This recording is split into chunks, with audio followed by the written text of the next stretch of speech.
things. Like, you don't need to have all these things, but you better have most of them.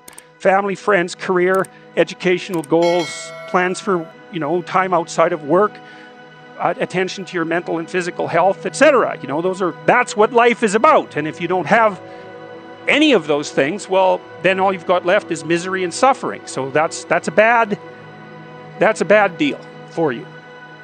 So once you set up that goal structure, let's say, and that's really in many ways that's what you should be doing at university. That's exactly what you should be doing, is trying to figure out who it is that you're trying to be, right? And you aim at that, and then you use everything you learn as a means of building that person that you want to be. And I really mean want to be. I don't mean should be, even those things are going to overlap.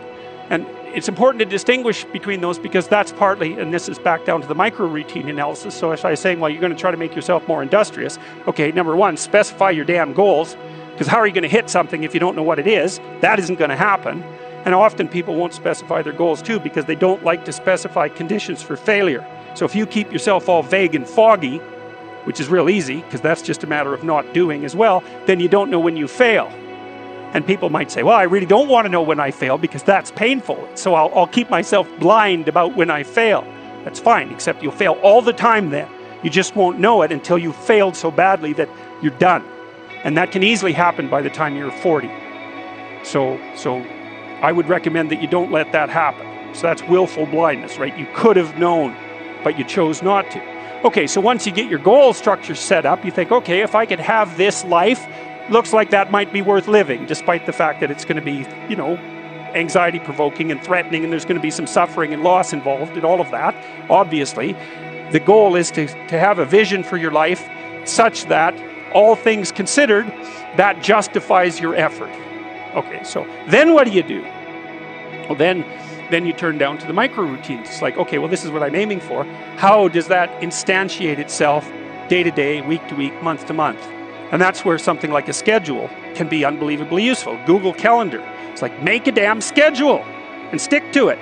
Okay, so what's the rule with the schedule? It's not a bloody prison.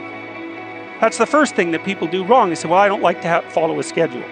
It's like, well, what kind of schedule are you setting up? Well, I have to do this, then I have to do this, then I have to do this, you know, and then I just go play video games, because who wants to do all these things that I have to do? It's like, wrong. Set the damn schedule up so that you have the day you want. That's the trick. It's like, okay, I've got tomorrow. If I was going to set it up so it was the best possible day I could have, practically speaking, what would it look like? Well, then you schedule that. And obviously there's a bit of responsibility that's going to go along with that, because if you have any sense, one of the things that you're going to insist upon is that at the end of the day, you're not in worse shape than you were than at the beginning of the day, right? Because that's a stupid day. If you have a bunch of those in a row, you just dig yourself a hole and then you bury yourself in it. It's like, sorry, that's just not a good strategy. It's a bad strategy. So maybe 20% of your day has to be responsibility and obligation, or maybe it's more than that, depending on how far behind you are. But even that, you can ask yourself, okay, well, I've got these responsibilities. I have to schedule the damn things in. What's the right ratio of responsibility to reward? And you can ask yourself that, just like you'd negotiate with someone who is working for you. It's like, okay, you got to work tomorrow. Okay, so I want you to work tomorrow. And you might say, okay, well, what are you going to do for me that makes it likely that I'll work for you? Well, you could ask yourself that, you know. So maybe you do an hour of responsibility and then you play a video game for 15 minutes. I don't know, whatever turns your crank, man. But, you know, you have to negotiate with yourself and not tyrannize yourself. Like you're negotiating with someone that you care for, that you would like to be productive and have a good life. And that's how you make the schedule. It's like, and then you look at the day and you think, well, if I had that day, that'd be good. Great.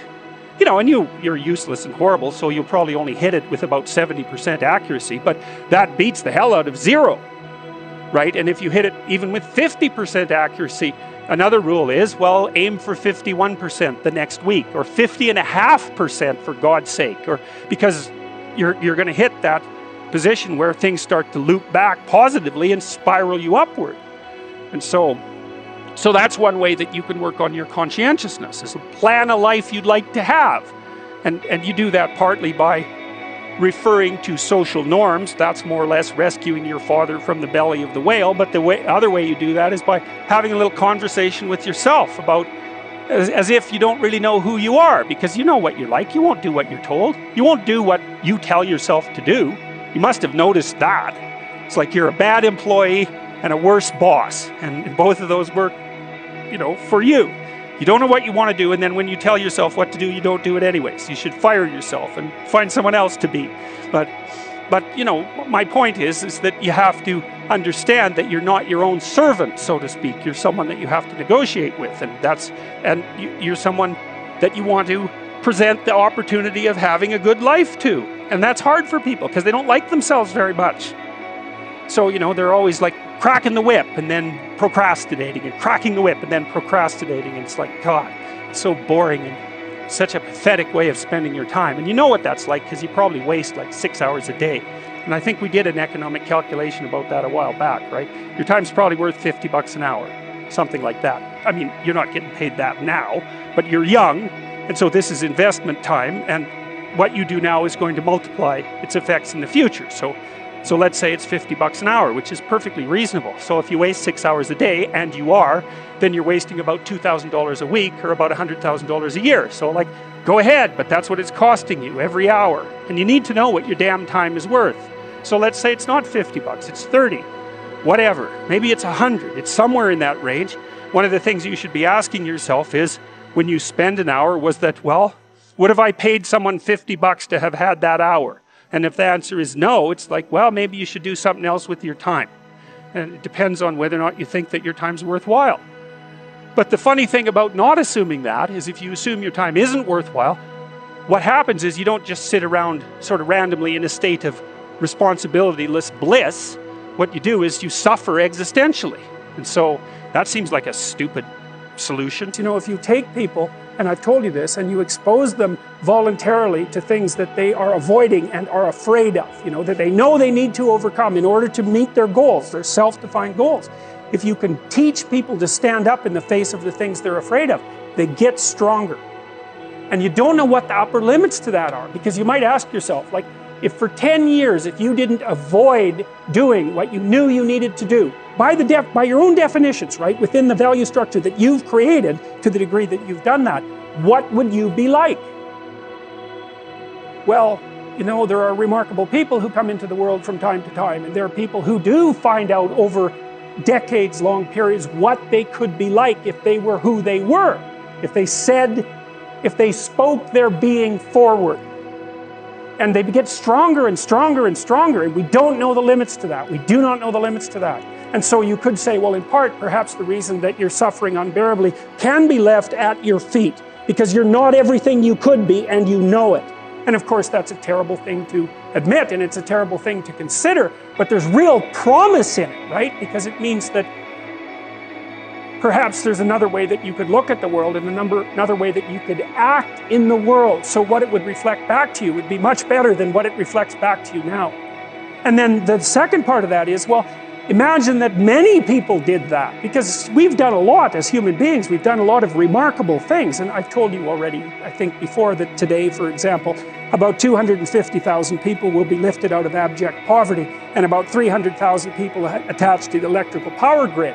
We're lifting people out of poverty collectively at a faster rate that's ever occurred in the history of humankind by a huge margin. And that's been going on unbelievably quickly since the year 2000. The UN had planned to have poverty between 2000 and 2015, and it was accomplished by 2013.